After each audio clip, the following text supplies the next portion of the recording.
Okay, I'm sorry for the inconvenience in between. Okay, so I'll continue. So we were, fear dark of, mood repulsive, light desire for.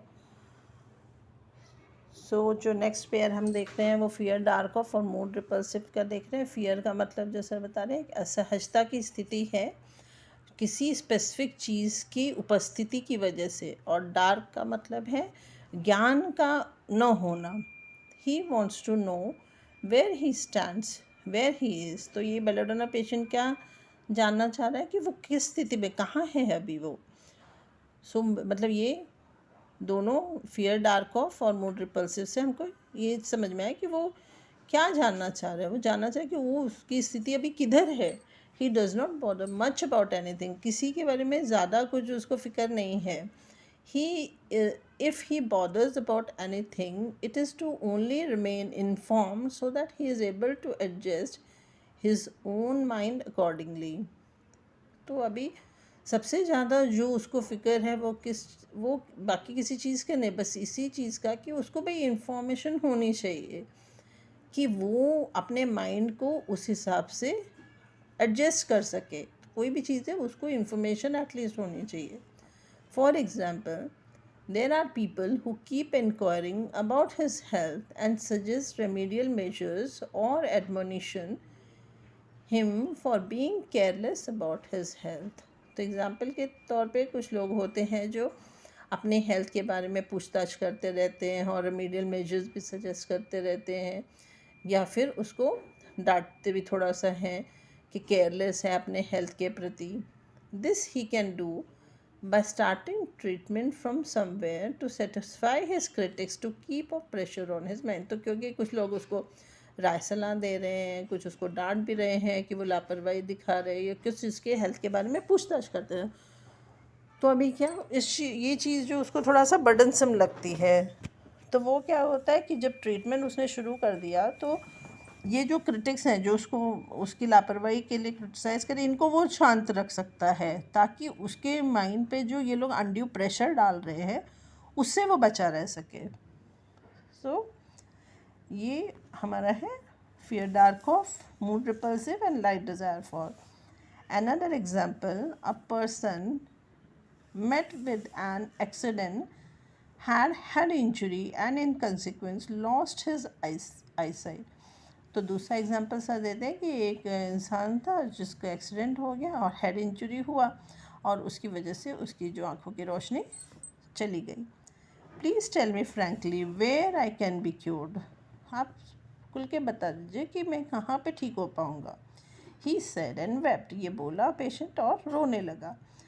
तो doctor ने question किया, if I से know what will be your reaction. He was asked. तो उसे पूछा क्या कि भाई नो मतलब कि नहीं क्यों रहा, तो क्या होगा, तुम्हारा रिएक्शन क्या होगा. सो नेक्स्ट रुब्रिक है ऑब्जेक्टिव रीजनेबल. तो आंसर क्या आएगा, पेशेंट का आंसर क्या किया, then I shall accept it as a reality and keep quiet. तो जो पेशेंट होगा बेलाडोना वो क्या बोला कि ठीक है मैं इसको एक्सेप्ट कर लूँगा कि भाई रियलिटी है और चुप रहूँगा. तो ये हो गया उसका ऑब्जेक्टिव रीजनेबल. क्वेश्चन फिर डॉक्टर पूछते कि विलिंगली, क्या सच में अपनी स्वेच्छा से ये बोल दोगे.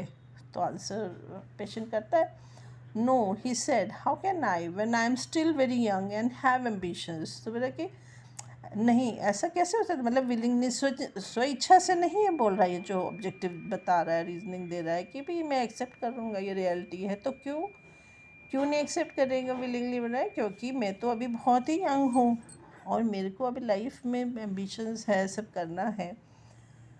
तो नेक्स्ट सेट ऑफ रूब्रिक्स है rage, medicine, forcible administration of.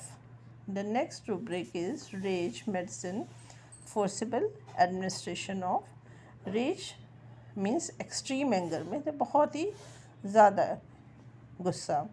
Medicine, anything that has the power of healing. कोई भी ऐसी चीज़ जिसमें कुछ ठीक करने की, हील करने की जो शक्ति हो, तो वो हो गया medicine. Something that can benefit a person, जिससे कि किसी व्यक्ति को कुछ फ़ायदा होगा. And free him of his misery, a recipe for relief. और उसकी जो तकलीफ़ है उससे उसको मुक्ति कर सकती है. मतलब कि एक बोलें कि रिलीफ के लिए एक रेसिपी की तरह हो गया ये जो मेडिसिन है. This may be in the form of consolation or suggestion or some alternative treatment etc. तो ये जो मेडिसिन है ये किसी भी फॉर्म में हो सकता है, एक सांत्वना के फॉर्म में हो सकता है, एक राय के फॉर्म में, जो किसी अल्टरनेटिव ट्रीटमेंट जो वो ले रहा है उसके अलावा कुछ और ले, तो इस तरीके से आ सकता है। तो ये हो गया। फिर एडमिनिस्ट्रेशन, एडमिनिस्ट्रेशन का मतलब हो गया a show run under the command of someone else. तो कोई भी एक्टिविटी, कोई शो हो रहा है, कार्यक्रम जो किसी दूसरे के इशारों पे हो रहा है, चल रहा है। ऑफ, एक्ट ऑफ मतलब जो क्रिया हो रही है। Forcible is understood to be without one's consent. तो फोर्सिबल को ऐसे समझा जाता है कि अपनी स्वेच्छा के बगैर, अपनी इच्छा नहीं है उसमें, हम राज़ी नहीं है, तो वो फोर्सिबल होगा। And from means out of मतलब उसमें से। So the rubric as a whole means that the person will not allow anyone else to speak in his matters unless it is acceptable by him and is not burdening his mind. तो ये rubric जो पूरा जो हमने देखा कि rage, medicine, forcible administration of, तो इसका पूरा मीनिंग हम कैसे दे सकते हैं कि जो पर्सन है वो किसी दूसरे को नहीं सहमति देगा, परमिशन नहीं देगा किसके लिए, उसके मैटर्स पे बोलने का, जब तक कि वो उसको खुद को वो एक्सेप्टेबल ना हो जाए, वो खुद उसे एग्री ना हो जाए, तब तक वो किसी को बोलने नहीं देगा इस मैटर पे, मतलब उसकी हेल्थ इशू लेके कुछ भी हो। और फिर वो जब ये नहीं करने देगा तो उसको बर्डन, उसके माइंड पे वो बर्डन नहीं होगा। In such a situation he becomes repulsive and defined. तो इस केस में वो कैसा स्टैंड लेगा, वो एक रिपल्सिव मोड में कि नहीं चाहिए, डिफाइंड, अड़ जाएगा वहाँ जब कोई उसको कोई राय सलाह वगैरह देना। तो मेन पर्पस उसका क्या है भाई, उसको अपने कोई लोड नहीं लेना है, माइंड पे बर्डन नहीं होने देना है। So next, mood repulsive. The next rubric is mood repulsive. Mood, a temporary state of mind inclined to do something. It indicates that flow of mind in a particular direction. तो mood मतलब एक क्षणिक स्थिति है मन की जिसमें कुछ करने की इच्छा होती है, और ये जो मस्तिष्क के जो फ्लो मतलब कि वो एक्टिव है, वो पता लगता है किसी एक पर्टिकुलर दिशा में ही। तो जैसे हम बोलेंगे हैप्पी मूड, सैड मूड, तो वो उसी दिशा में है उसकी स्थिति अभी।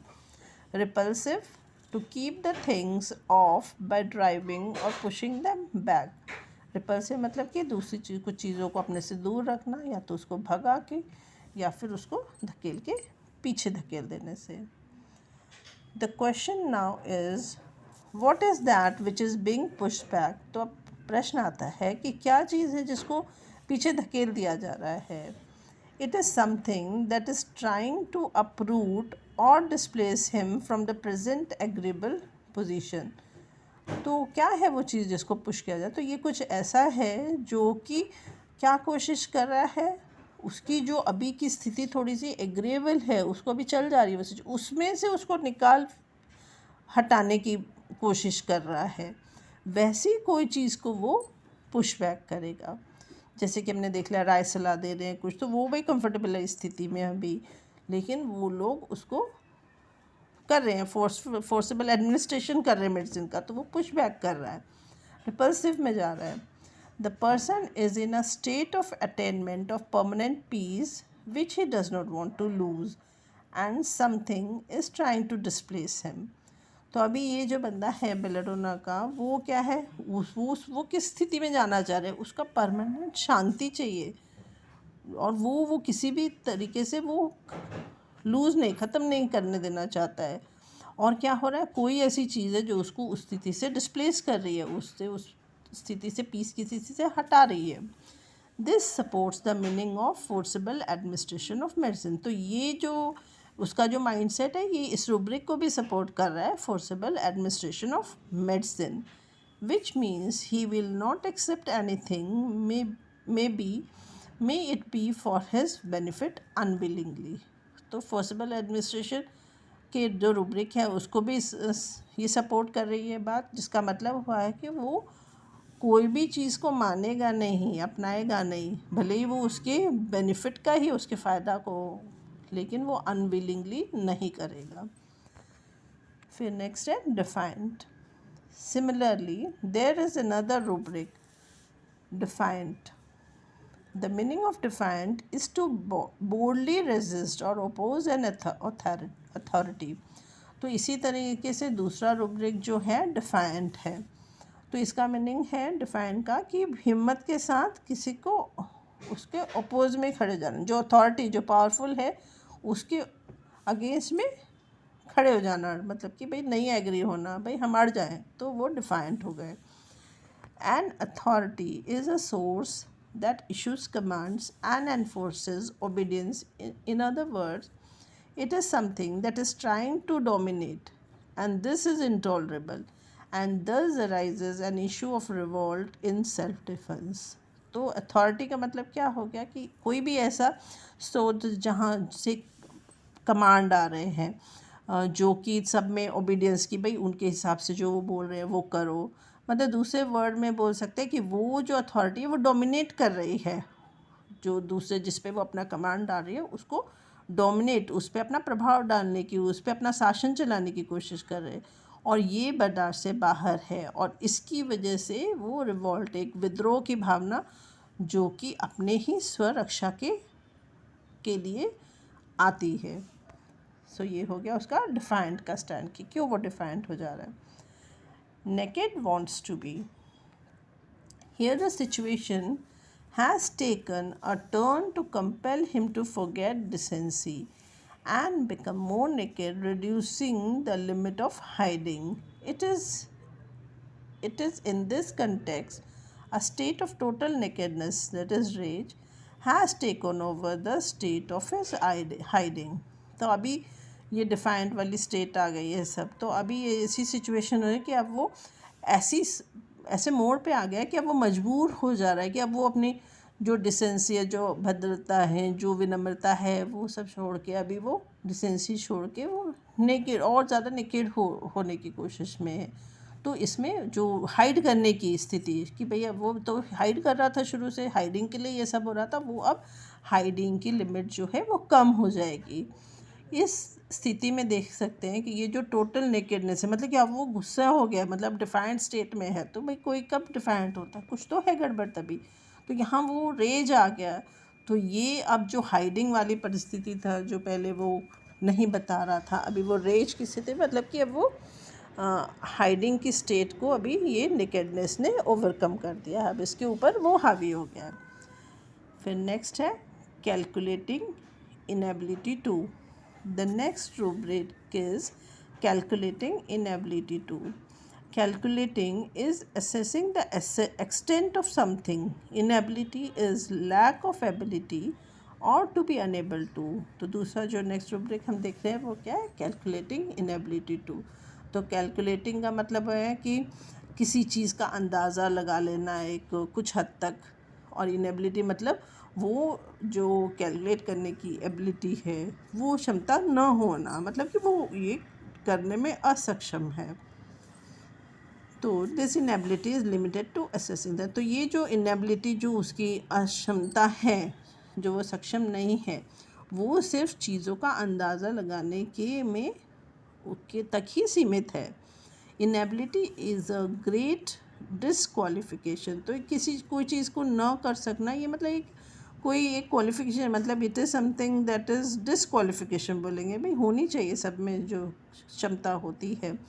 Perhaps most of us will like to hide it. तो अगर किसी के पास है भी कि भाई इनएबिलिटी मेरे को ये नहीं होता है, तो क्या करने की कोशिश, भाई हाइड करने की. भाई कोई इसको प्रकट नहीं करेगा, मतलब इसको ऐसे समाज में लिया ही जाता है एज अ डिसक्वालिफिकेशन. भाई ये तो बंदा फिर किसी काम का नहीं है, भाई इसको ये तो आता ही नहीं है, इस तरीके से हो गया. When one finds oneself unable to explain what actually he is suffering from, it is a very embarrassing situation for him. तो जब कोई देखता है कि भाई वो ये एक्सप्लेन नहीं कर पा रहा है, सही तरीके से बता नहीं पा रहा है कि वो उसको क्या परेशानी हो रहा है, किस बीमारी से, किस तरीके से वो सफ़र हो रहा है, तो ये बहुत एक शर्म वाली एम्बैरसिंग स्थिति हो जाती है उसके लिए. Obviously, the signs of bashfulness are expected, which is tries to manage by way of distracting the attention of the observer with the help of the following rubrics. तो अभी क्या हो रहा है कि अब ये जो अपनी जो सफरिंग है इसको ही वो नहीं बता पा रहा है, तो ये काफ़ी एम्बैरेसिंग है। भाई आप सफ़र कर रहे हो, आपको हो रही है चीज़, तो आप बता पाना चाहिए, बट वो नहीं कर पा रहा है। तो ये उसको बहुत शर्म वाली बात लगती है, एम्बैरेसिंग लगती है। तो ये जो साइंस हम कैसे देखेंगे बैशफुलनेस का, तो वो क्या करेगा इसको छुपाने के लिए, वो उनका अटेंशन डिस्ट्रैक्ट करेगा ऑब्जर्वर का, जो कि उसकी ये जो एम्बैरस वाली स्थिति को समझ सकते हैं, तो वो उनका अटेंशन डिस्ट्रैक्ट करेगा। और ये किससे पता लग रहा है, कौन से रूब्रिक से, तो नीचे जो रूब्रिक दिए हैं, पहला है लाफिंग, स्पीकिंग व्हेन, तो ये कैलकुलेटिंग इनएबिलिटी वाली स्थिति को छुपाने के लिए हो रही। फिर second, carry desire to be fast, third light desire, and fourth sensitive to light. We have already discuss the meaning and the interpretation of these rubrics. तो ये जो हैं ये ऑलरेडी हमारे पहले हो गए, अभी इस पिछली क्लास में ही हमने किया था। He tries to hide as much as he can, and to do that he ends every version with a sentence probably it is so। तो वो क्या, वो इतना छुपाने की पूरी कोशिश में लगा रहता है जितना वो कर पाए, और फिर कोई भी वो जो बात बोलेगा तो हर एक सेंटेंस की हाँ शायद ऐसा है, इस तरीके से वो बोलेगा जो उसके हाइडिंग को दर्शाएगा। हाँ नील मैम, हाँ वो कैलकुलेटिंग इनएबिलिटी इन शॉर्ट और एक बार बता दीजिए। इन शॉर्ट ने मैं रीड करके बताती हूँ, क्योंकि मैं नहीं चाहती मैं मेरा इंटरप्रिटेशन डालूँ और कुछ और गलत हो जाए, राइट। तो वर्ड टू वर्ड मैं रीड करती हूँ और उसको फिर ट्रांसलेट ही कर देती हूँ, है ना, क्योंकि मैं मेरी अंडरस्टैंडिंग से ज़्यादा सर की ही अंडरस्टैंडिंग डालने की कोशिश करूँगी। ठीक है, तो ये भी मेरी क्या बोलते हैं हाइडिंग है, maybe I mean inability. तो नेक्स्ट रूब्रिक जो बोला है calculating inability to, the next rubric is calculating inability to. Calculating is assessing the extent of something. तो कैलकुलेटिंग मतलब है किसी चीज़ की जो लिमिट है वो कहाँ तक है, वो चीज़ को अंदाज़ा लगाना। जैसे 2 + 2 तो 4 होता है, तो ये हम अंदाज़ा कि 2 और 4 को प्लस करेंगे तो 6 ही होने वाला है। तो ऐसे तो inability is lack of ability और to be unable to do. और इनएबिलिटी मतलब है कि वो कुछ कर सकने की क्षमता की कमी होना या न कर सकना। This inability is limited to assessing things. तो ये इनएबिलिटी यहाँ पे किस चीज़ की है, किसी चीज़ को अंदाज़ा लगा पाना। जैसे कि अब हमने देखा कि वो अपनी सफरिंग का ही अंदाज़ा नहीं लगा पा रहा है, असेस नहीं कर पा रहा है कि क्या हो रहा है, किस हद तक सही हो गया है। तो inability is a great disqualification. तो हम भाई कोई चीज़ कोई नहीं कर पा रहा है तो nobody approves of that person कि ये भाई क्या इसको नहीं आता, ऐसे हम खुद ही बोलते हैं। Perhaps most of us will like to hide it। तो अगर कोई डिसक्वालिफिकेशन हमारे में है, कोई इनएबिलिटी है, तो हम जनरली एज अ रूल क्या करते, हम उसको, हर कोई शायद उसको छुपाने की ही कोशिश करता है। When one finds oneself unable to explain what actually he is suffering from, it is a very embarrassing situation for him। तो अभी कोई छुपाने की कोशिश करता है, लेकिन जब ये बेलाडोना जो पर्सन है वो जब नहीं कोशिश कर पा रहा, नहीं एक्सप्लेन कर पा रहा है उसकी सफरिंग को, उसकी जो तकलीफ़ है, तो ये उसके लिए बहुत शर्म वाली स्थिति हो जाती है। तो ये इनेबिलिटी हो रही है उसकी, तो ये बहुत एम्बैरेसिंग महसूस कर रहा है। Obviously the science of bashfulness are expected, which is tries to manage by the way of distracting the attention of the observer with the help of the following rubrics। तो जो अब क्यों इस वजह से वो एम्बैरसिंग आ रही है, तो कुछ ना कुछ साइन तो आएगा बैशफुलनेस की। तो वो क्या आएगा, तो वो जो भी आ रहा है उसको वो हाइड करने की, वो मैनेज करने की कोशिश करता है, लोगों का ध्यान दूसरी तरफ करने के लिए। तो ये वाला जो रवैया है उसका, वो नीचे जो रूब्रिक्स दिए उससे उस सपोर्ट करते हैं उसके एटीट्यूड को। तो पहला हमने देखा था laughing, speaking well, second carat desire to be fast, third light desire for, and fourth sensitive to light. तो हम कोरिलेट कर सकते हैं, आपस में ही सोचेंगे हम दिमाग में तो समझ में आएगा कि ये कैसे वो स्थिति को हाइड करने के लिए, मतलब वो एक तरह से यूज़ कर रहा है, अपनी बैशफुलनेस को छुपाने के लिए यूज़ कर रहा है। We have already discuss the meaning, और ये इंटरप्रिटेशन हमने पहले देखे पिछली क्लास में। और वो He tries to hide as much as he can. To do that, he ends every version with a sentence. तो वो बोलते वक्त probably it is so. हाँ शायद ऐसा है, शायद ऐसा है वो चीज़. तो ये अपनी inability को छुपा रहा है, हाइड कर रहा है वो. तो यही था डी वाला पॉइंट से पेज नंबर 43 का ही last part. I think so will do tomorrow. It's 3 almost. Okay, thank you थोड़ा मैम. ही हुआ बस, ठीक है ना. इस पे ही थोड़ा मंथन करते रहेंगे. Thank you everyone for giving a patient hearing. इसमें कुछ चेंज लाना है, स्पीड वगैरह, स्लो फास्ट कुछ भी हो तो आप लोग बताइए, है ना. Thank you ma'am. मिस हो गया, कोई बात नहीं. हाँ नहीं, आज थोड़ा, हाँ मेरा भी थोड़ा टाइम हो जाता है टाइमिंग. मैम आज लेट शुरू. हाँ एक्चुअली मेरा जो पेशेंट टाइम भी यही टाइम रहता है, मतलब 12 से 4-5 के बीच का ही रहता है. और कोई एडजस्ट कभी कभी किसी को नहीं करा पाती हूँ, मे बी उनका कुछ ना कुछ दे नो. नहीं मैंने बार खोल के देखा था. मेरा अभी बाद में ज्वाइन हुई, या तो फिर मेरे में फॉल्ट होगा इस फोन में. नहीं, मैंने उसमें लिख दिया था 2 बजे का, 2 बजे टाइम मैंने इसीलिए मैंने कि मैं बोली इफ़ यू पीपल की वेटिंग, तो फिर जब एक्चुअल शुरू करेंगे तो no one will be there, ऐसा हो जाएगा. तो इसमें हाँ, इसीलिए मैं जब अंदाज़ा लग गया कि मुझे ये देर होने ही वाली है तो I put the message. Thank you so much. Thank you ma'am, thank you so much. So will meet tomorrow. Journey शुरू की है. हाँ बस आप लोग भी साथ रहिए, अच्छा लगेगा. ये साथ साथ इस जर्नी पे रहेंगे और क्या. हाँ मैम, जुड़ेंगे मैम, आगे भी जुड़ेंगे लोग. बात थोड़ा सा एक बार अपना हो जाएगा तो भी दोबारा रिपीट करेंगे आप. हाँ ये चलते रहेगा क्योंकि एक्चुअली आवाज़ इको हो रही है. गूंज ये जितना रिपीट करेंगे ना उतना और पक्का होते जाएगा अंडरस्टैंडिंग. जी ma'am. Okay ma'am, thank you, bye. आज बहुत, हाँ सर. नीलम मैम आज बहुत अच्छा लगा. हाँ सर. बहुत अच्छा हुआ. हम तो आज हम पूरा 2 बजे से 3 बजे तक पूरा 1 घंटा देखा है. हाँ. रीडिंग जो पढ़ा है वो भी अच्छा है, मीनिंग कर दिया वो भी अच्छा है. और वो जो सेकंड टाइम रीडिंग किया, हाँ. कैलकुलेटिंग इनएबिलिटी टू, उसको जो अपना दिमाग नहीं लगाया, ये हमको बहुत अच्छा लगा. Thank you. हाँ सर, क्योंकि क्या है फिर वो हम डाइल्यूट करते जाते हैं कहीं पे ना अपनी अंडरस्टैंडिंग. सर की अंडरस्टैंडिंग को अच्छे से वो करना है. हाँ हमारा भी सोच ऐसा ही है. हाँ. Thank you. Okay, thank you so much sir. Okay bye. Okay bye bye.